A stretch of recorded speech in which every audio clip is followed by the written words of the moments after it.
had the best of intentions. We all do. I don't think there's bosses out there that mean to be horrible bosses. I just think they don't know any better. Nobody teaches you how to be a leader. They teach you how to do your tasks, Yeah. how to check Yeah. everything off your list, but not how to truly lead.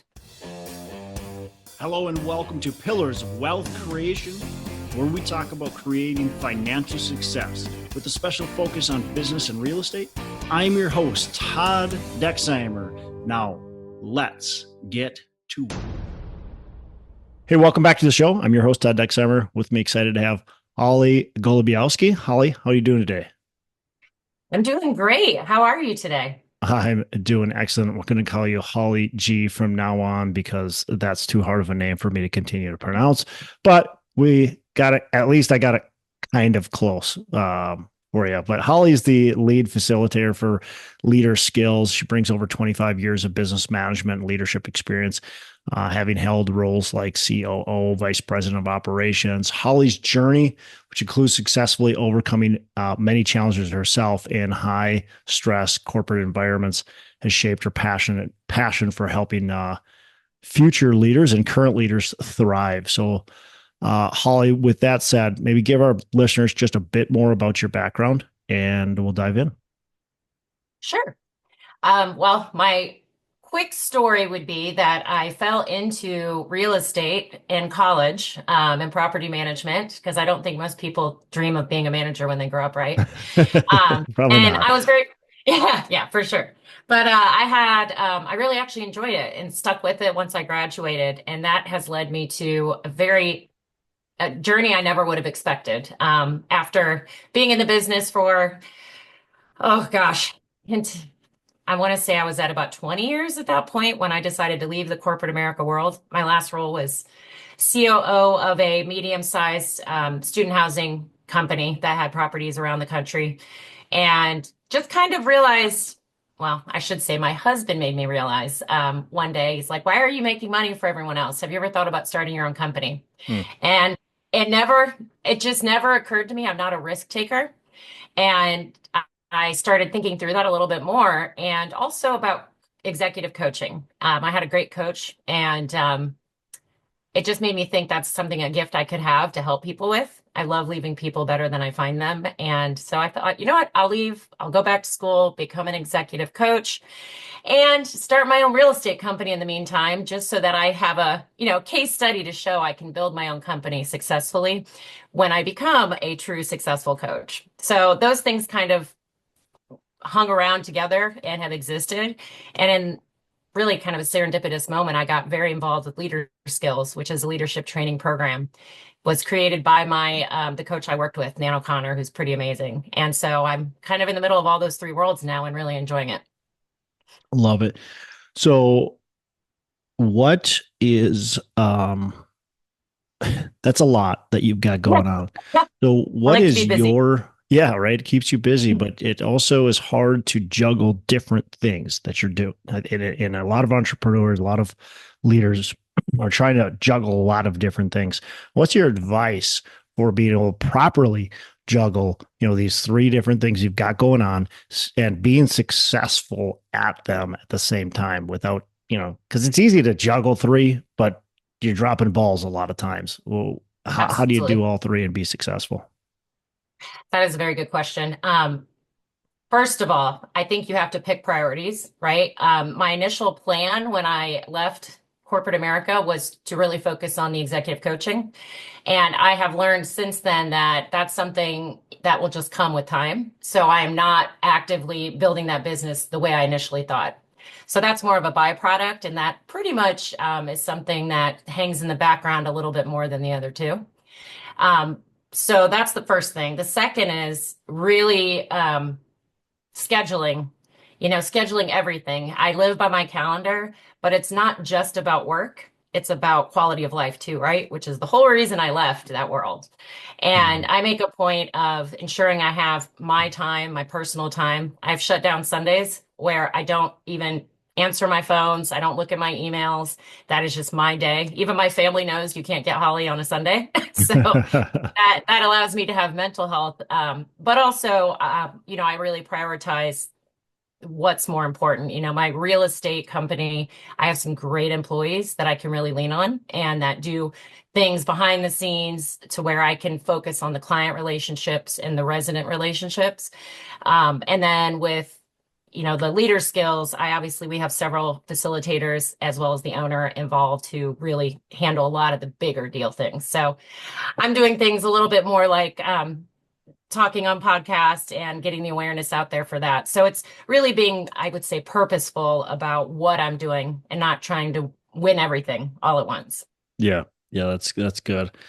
Pick priority scheduling is those two things are extremely important. I find if you just don't have your priorities right, man, it's easy to get caught with a shiny object pretty quickly and Yeah, follow that, down. I like the way you put that. Yeah. And of course, with the scheduling, like I have to have a schedule because otherwise it's just like I just get caught doing things that I shouldn't be doing, right? Or don't need to be doing. So if It's I'm very looking easy. at my schedule, I'm like, oh, yeah, shoot, I got to be focused on this right now. Because otherwise, you Mhm. could just get so focused on something else and it gets caught and pulls your attention in. But if you've got something that says, nope, I need to be doing this at this time, it's easier to break and go, okay, let's do that. Let's focus. So true. It's something I really do with my time is really the value of it. Like what really it's a calculation of what's going to give me the most reward on the end. And obviously, a lot of times that's going to be financial based, but I'll compare that to how many hours it'll take me. Mm, If it's going to take me 20 hours to do this thing that'll create more value for me versus 5 hours to do something that's really going to give me a little bit more of a reward, even though it's a smaller amount, then I really try to think about things that way as well. there's a lot to get done in a day, and probably more to get done in a day than what most people have. How do you decide what to do and what to give away, and when is the right time? I was just talking to somebody the other day about this, and he's got a company, and he's trying to decide, like he's doing all this stuff, but does it make sense to hire somebody? Like he doesn't have any employees right now. Does it make sense to hire somebody? Like how do I do that? How do I pay for that person when I'm not quite sure if I can? Oh, that is a great question because obviously I've been doing this for several years now, and it feels like every year I have a new calculation of should I hire someone for this or an additional person. Um, I think as the owner of the company, there's times where you have to take back your salary to be able to bring that on and grow the business, and that's really hard for some people sometimes. But knowing I have a great team and the right people is going to pay off, I think, in the long run versus making sure I have a certain salary I want to have the lifestyle I want. I think that'll come with time. And sometimes there's really hard sacrifices I have to make, like, ooh, I used to be used to massive bonuses in the world of real estate. It's a big reward if you do well in that industry. And that was a huge thing to give up. But now there's times where, I really try to think about, all right, if I give this great employee a better reward than I'm giving myself, that's probably going to pay off for my company better. Yeah. But there are definitely times where, I have to get very creative and, do things, either outsource something or do something a little differently to make it work. Instead of having someone answering my phones, I pay more for more of a boutique type answering service that costs a little bit more, but in the long run is way cheaper than an employee. So I have to really measure those things. But yeah, especially in the beginning stages, it's pretty tough. You work a lot more getting it all going until you're at a point where it's easier to hire people without worrying about, hitting the red at your Yeah. bottom line. Yeah. Yeah. And that's always a challenge. It's always the balancing act of like right now, I would love to hire a bunch of people, but does that make a lot of financial sense? Now, at the same time, though, every time I look at when we hire somebody, every single time when we've hired somebody, it has paid off massively.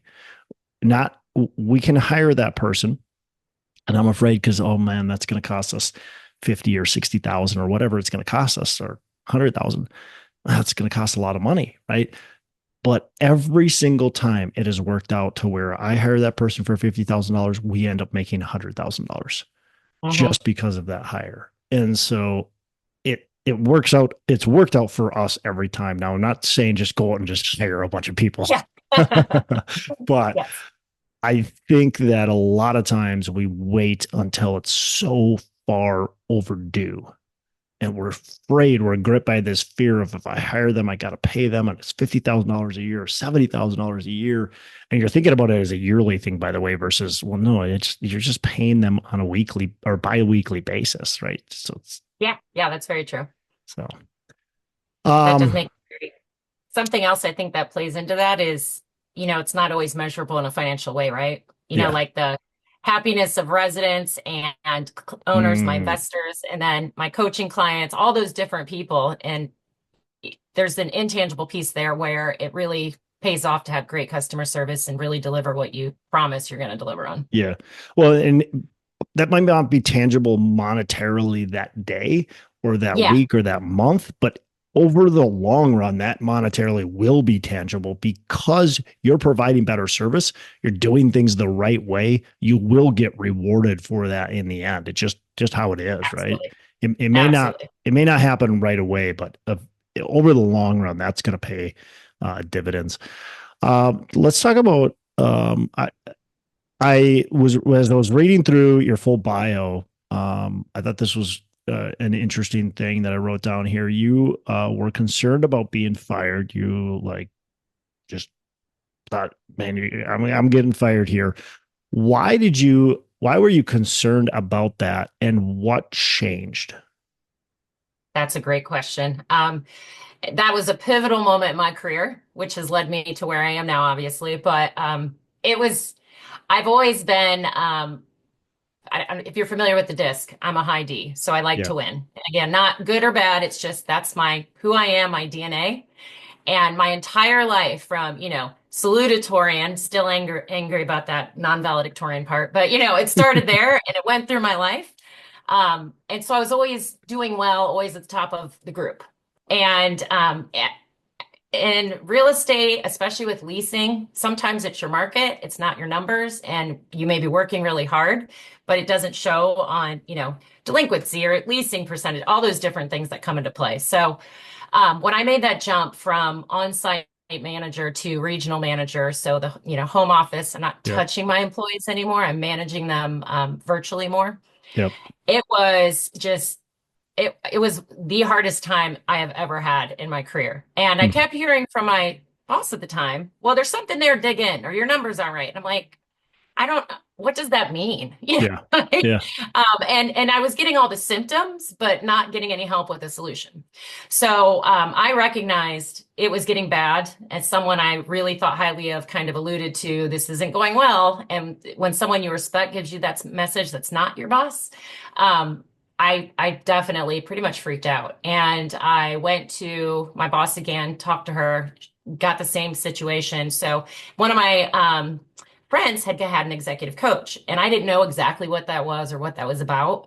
And so I looked into it a little bit, and I had these quarterly meetings with the COO of the company at the time, and I just brought it up nonchalantly, so I wasn't going over my boss's head, but he ended up agreeing to test it with me because, I asked for it. I gave him a good case for it, and it changed my life. I mean, Nan O'Connor was my coach. She is the creator of Leader Skills. And we spent about 6 months together talking every couple weeks. And everything I went through with her actually is really what Leader Skills is now today, the leadership training program I'm involved with. And I call myself Student Zero because it's things that are so many things that seem basic to people, but nobody tells you how to do it right.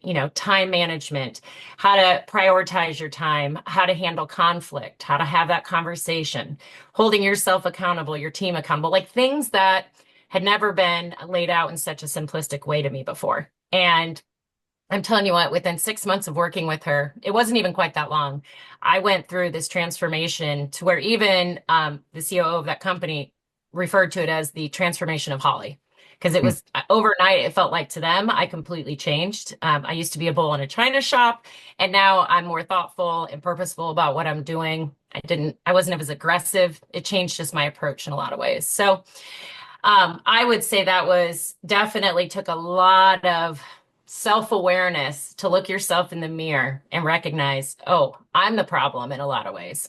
I had the best of intentions. We all do. I don't think there's bosses out there that mean to be horrible bosses. I just think they don't know any better. Nobody teaches you how to be a leader. They teach you how to do your tasks, Yeah. how to check Yeah. everything off your list, but not how to truly lead. So So it's pretty how amazing. so let's break that down. Like how do you truly lead them? Like what is the secret sauce that people aren't because people aren't teaching that very well at least. Now it's I'd say it's happening more and more, but um people teach you how to do. Hmm.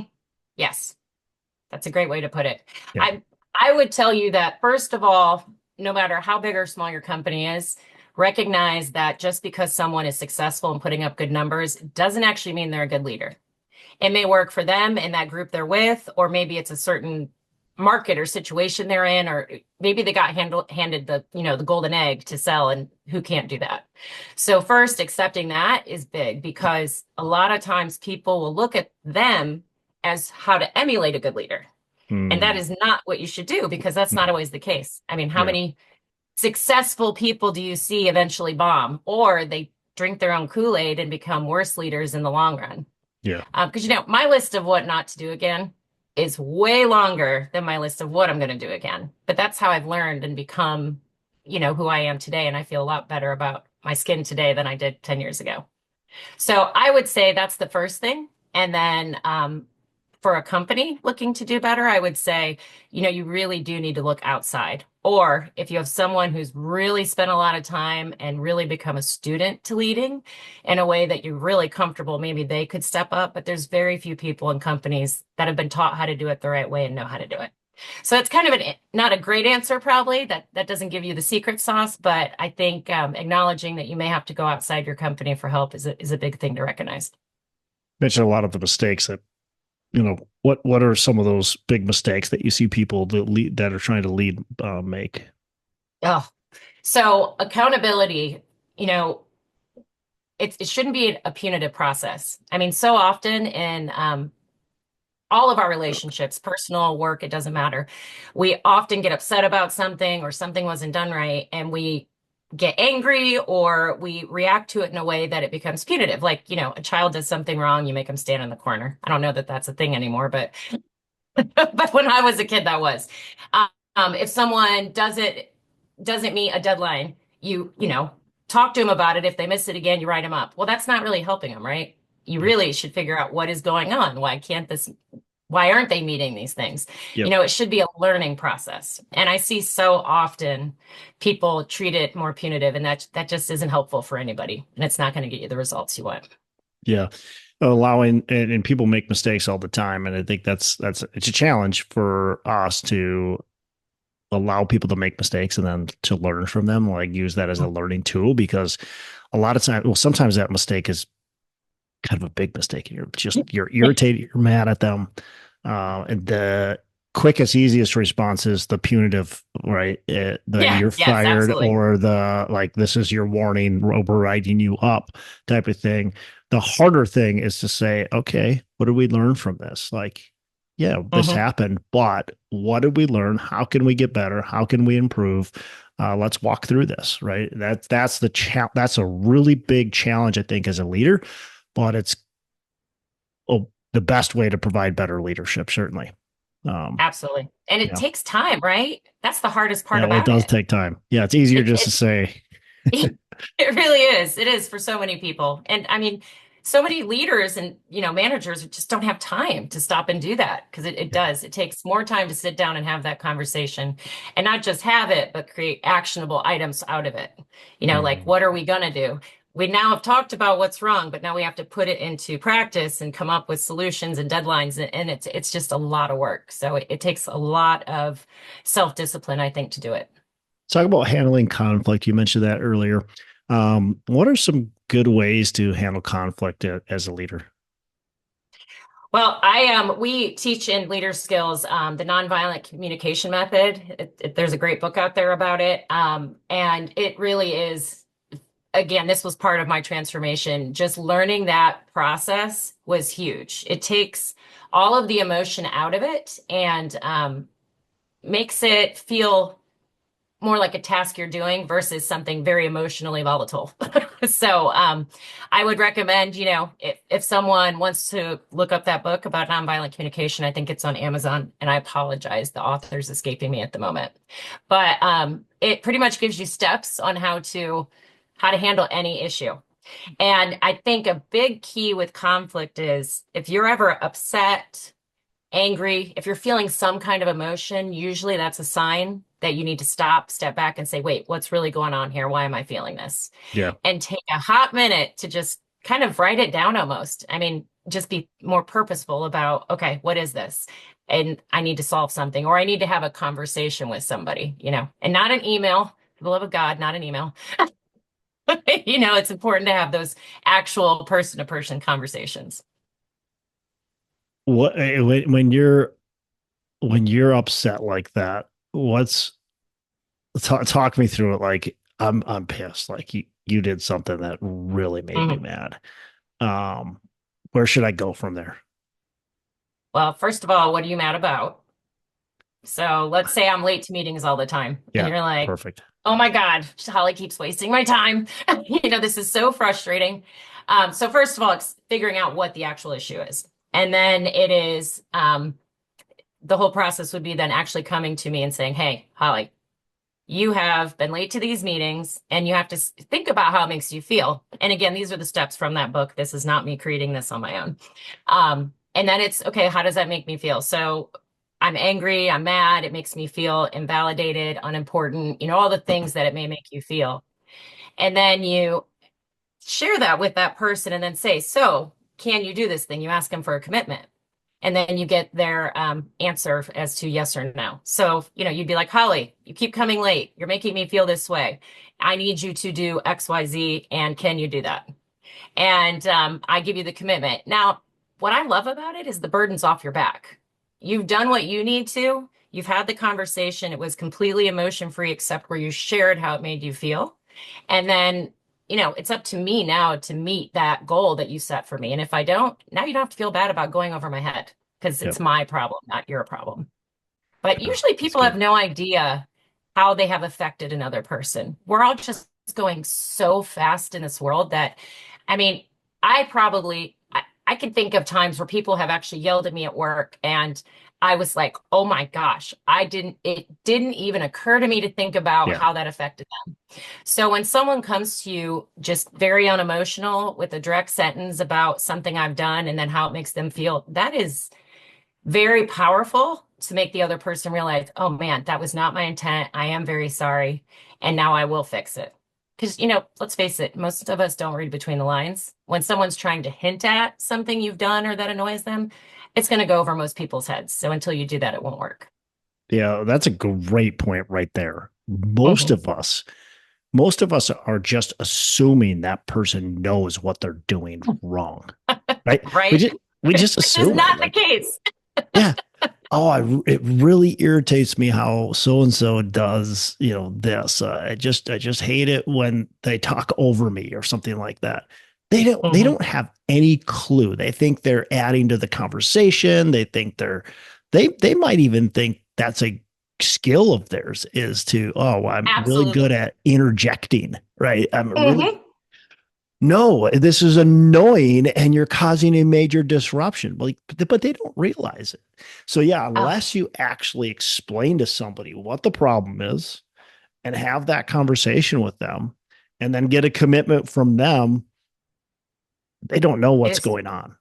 exactly, exactly. I mean, And you can't expect people to be perfect right away, but yeah, just doing that is huge. yeah, And you're so right about we sometimes think it's our gift, right? I mean, I used to always speak up in meetings and I thought, yeah, I'm giving feedback. That's what people want. But I was actually shutting down other people in the room that are less able to speak up easily. yeah. And I was taking away some voices. So yeah, it's a great point. One of the things that I heard that I was like, wow, that's a really, really interesting point is that when we have a meeting and I want to talk about something and want people's opinion, I will tell them my opinion first and then hope that they give me their opinion. But they will give me their opinion based on what I have already said. And Yes. so I'm intimidating to them. And I've heard that like you're just intimidating, like that you just Absolutely. but I because get I'm it. the I get owner, the like same I'm the boss, thing. like of course I'm intimidating. It's just inherently like inherent with the position. And then when I tell people what's going on, they're like, "Yep, I have to follow along with him." Yeah, so true. And what we think is going on, by the way, as the leaders, is usually not what's actually going on, right? Again, we've drank our own Kool-Aid. We Yeah, think we know what the problem is. But yeah, again, that's something that just not injecting your opinions and thoughts into things sometimes is the best thing you can do as the head of a group, yeah, to try to find the right solutions. yeah, absolutely. So on that same subject, how do you help grow others that you're leading? How do I help grow them? That's a really big question. First of all, time is I think, the most important thing. You have to really spend time. So a big thing I always, when I'm working with a new client, I always point out if they have too many direct reports, because if you have more than four or five, the reality is you can't get your job done and report, to all the things out there you need to, and also spend time growing them. I know in today's world, everybody's trying to get the most out of everybody they can. And I mean, I had one point had a team of 10 direct reports, and I had to do sub levels where my team actually interjected like another layer to make sure they got some of the training they needed and growth. So pretty much making sure you're giving them one-on-one time, and it's not about what you think they need. It's about hearing what they need or where they're at, how they're feeling, where they're struggling.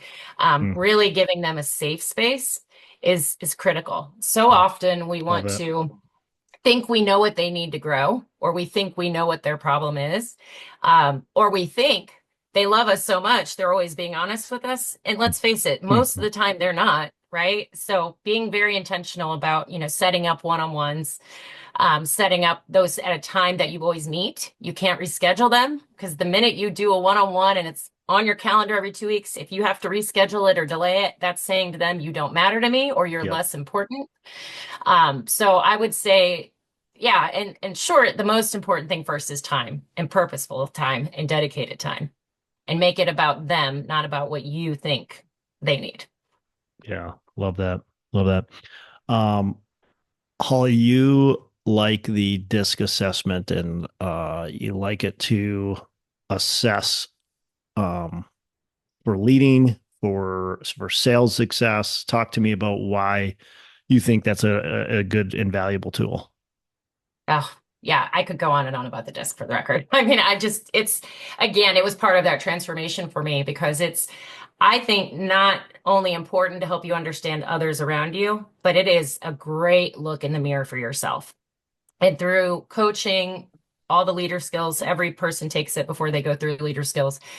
Everyone I've ever worked through with it, even when I had a massive team of direct reports, it allows you to actually get a grasp on how others are perceiving you in a way that you never can get from just talking to people. And I've been through 360 evaluations, and they just don't give you the feedback that the disc does. Because I didn't even know I could be aggressive or dominant in a room until I read my disc. And I'm like, oh my gosh, I'm horrible. Like, who would want to work for me? So it gives you a lot of self-awareness if you're open to it. I've had people who say they don't, nope, not me. And then they'll come back a few weeks later and be like, oh my God, it is me. I get it now. So first of all, that's the number one piece to it. The other side is it makes you so much more successful in how you interact with each other. Kind of like we were saying before, if there's conflict, you think they know, they don't know. Just like when you're trying to lead someone or work with a team, if you have their disc and you can look at it ahead of time, it tells you their DNA. It tells you how they handle challenges in their life, how they That's a good point. respond to challenges in their life. So if you go to them, say you have to have a tough conversation with the direct report who maybe did do something incorrectly, you can look at that disc and know how to focus that conversation in a way that they'll hear it better, and in Mhm. a way that is empowering to them versus demotivating. And also, it helps me read mine and know how I can come across and kind of alter myself as well. So it's a dual purpose there, and it's amazing. I still pull mine out constantly, right before I'm about to have a hard conversation, even with my husband. I mean, I just, because it's a good reminder constantly of, the things you can do to others and make them feel a way without intending to. Yeah, if you have somebody else's disc, you can understand how they're going to, at least a little bit of how they're going to react to a situation, or to how you're going to talk to them too. There's different ways to Absolutely. talk to different people, and if you know that somebody reacts differently, you can massage that conversation to meet their personality, their needs. I think that's really valuable. Yeah. Um, yeah, we've actually been using the disc profile for hiring people. Prior to hiring them, we make them take the disc profile for two reasons. One is because if they are not willing to take that step, we don't want to hire them. So Yeah, absolutely. we want to make the process um, we want to make the process so where people have to be dedicated to the process in order to hire. Yep, But then we want to absolutely. know who they are as a person. And so we actually use the disc to hire people. So, It is great. And that something that you hear a lot is meet your employee where they are. Well, what does that mean? The disc allows you to meet them mm, truly where they are, the way that they need. And it's, there's no right or wrong about it. It's just having an appreciation for them and how they tick and trying to be who they need as a leader to be better.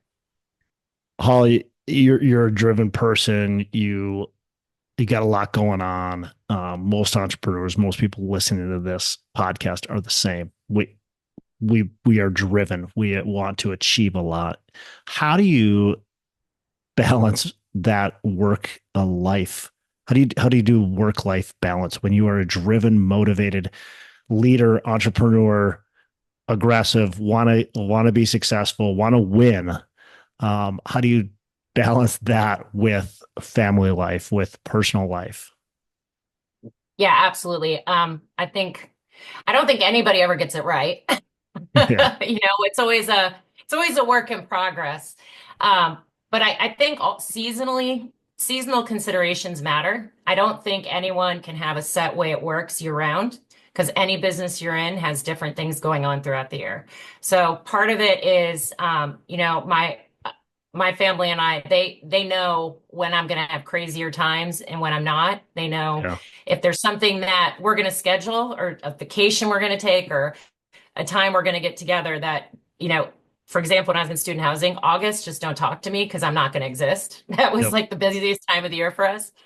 But now I would say, I put a lot more focus in with the real estate business from really April 1st until August 31st is the crazy time. So I put more into work then than I do any other time of the year with the real estate. And I do try to spend a little less time working so hard in the winter months, so I give more quality time to my family. So that's part of it, I think. But also, I think the biggest piece is, like I mentioned earlier, that no contact Sunday thing, man, it has been life changing for me. But not everybody can do that, and I understand that. yeah, It's just not realistic for that to always be a thing. But just making sure you have scheduled time for yourself is half the battle. And I am, yeah, I don't know that I can give a better answer to that because I'm always constantly trying to do it. But, work cannot become your identity. I think that's a big piece of it too. I think a lot of people get lost in their identity becomes their job. And that was a hard lesson for me when I left, the student housing world I had been in before this, because that was 100% my identity. So having having feeling happy and good about yourself and having, that self-worth beyond what your job is very important as well. yeah. That's important. Definitely important part. Um, that's good stuff. So Holly, we're gonna change directions here a little bit. So, um, I want to know a mistake that you have made, or maybe a mistake, a reoccurring mistake that you see people making, that you're coaching, you're dealing with, and how have you learned from it? Probably assuming intent is one of the biggest mistakes I've made time and time again. And it takes a lot of practice to not do that. But Explain that to me. throughout, yeah, throughout history, I would say in my career, I assume why things happen or why someone's done what they've done or just come to my own conclusions and I don't know what's going on that side, right? Mm. Someone getting promoted in a company over me, maybe, a role that I thought I could have been up for and never had a chance at. I assume things happened a certain way or happened, more linear versus there's so many different ways things can happen and come to be.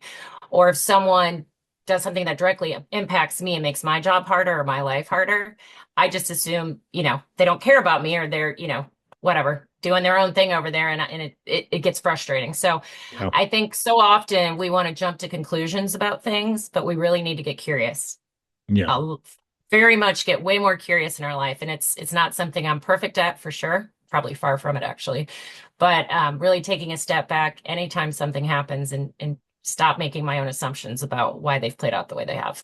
Yeah, I really like that. Be curious instead of assuming. And Yes. I think that'll go a long ways in a lot of things, including your personal relationships too. Yes, absolutely. Instead of just assuming, just get curious and ask questions. And you don't get that promotion. It's pretty simple to go up to your boss and go, "Hey, I saw so and so got a promotion. Congratulations to them.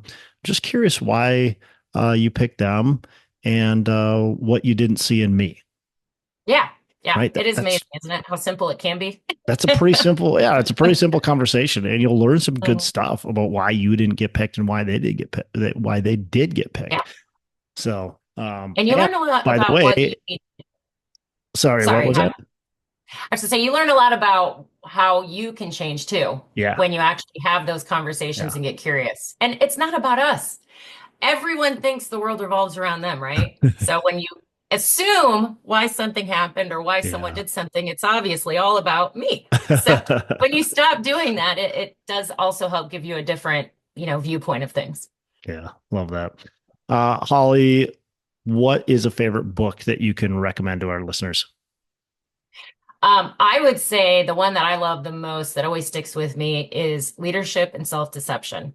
It is a parody, so it's a little quirky in that way, but it's a very quick read and it can very much change how you see yourself in a company and in any kind of relationship, really. But if you want to be a better leader, that's a great book to read. Love it. And then a last question before we wrap up: what are your three pillars of wealth creation? Oh, I mean, I would say when I think about that, the first thing that comes to mind, and I wouldn't have said this 20 years ago, but health. That is very important to me. Yeah, And it's funny you don't think about that at 20, but as yeah, you get older, you start to think about that. Um, but also I would say just balance, as we've already talked about several times, again, knowing who I am, what I'm doing and why I'm doing it in my world, whether it's personal work, all of those things, having a balance with myself, is why I'm going forward the way I am. And then, oof, gosh, let me think about the third. Quality relationships, probably. love that one. How many of us have people in our lives that create more issues than benefits, right? Or how much energy are we wasting on things like that we don't need to be? I Yeah, don't think a lot of us stop and think about that very often. yeah, yeah. The toxicity of some relationships. Yeah, Maybe absolutely. we should look at who's providing us value and who's taking and stealing Right. that value. Um, Yes. Anything, Holly, else that we missed that's on your mind right now that you want to make sure our listeners depart with? Oh, I think I've touched on the big things. Getting curious in life is the one thing I always tell everybody. So I would love to leave it with that. I think just, anytime something happens in your life that leaves you a little puzzled or feeling any emotion, just get curious and ask questions. Love it. Uh, Holly, how can our listeners reach out to you, learn more about what you got going on, learn more about leader skills, and connect? The easiest way is to go to the website, which is leaderskills.training. Nothing after that, just leaderskills.training. There's a lot of great info there and all of our contact info. There's even an email list where you can get weekly tips on how to be a better leader, and coaching tips in there as well. And then my website for my coaching is hollygcoaching.com. Very simple, since nobody can say my last name. Love it. Holly, again, really appreciate you. Appreciate the time on the show, the advice you've been able to provide us and listeners. Just go back and pick one thing, grab one thing out of this episode and apply it to your day, apply it to your life today, and you'll be better off. So, Holly, appreciate you. Have a fantastic rest of the day. Thank you. You as well. Hey, thanks so much for listening. I appreciate you being a loyal listener. I would love to have you go on to our Facebook page and subscribe, give us a thumbs up, go on to iTunes or wherever you listen and give us a rating and review. Don't forget to subscribe. Your rating and review just helps us push this out to more and more people and continue to grow our audience and hopefully positively affect a ton of people out there that really need this and want this. So the other thing I've got for you is a free ebook on my website. So go on to venturedproperties.com, and download our free ebook on real estate and on syndication. And I've got some data points in there, some really good stuff for you. So I'd love to have you take a look at that. It's free. I'm not expecting anything from it.